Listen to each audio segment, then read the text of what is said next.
لقد جاءكم رسول من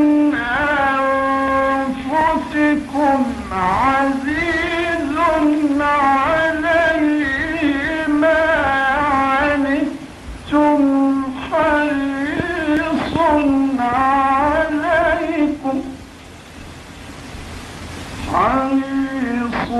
عليكم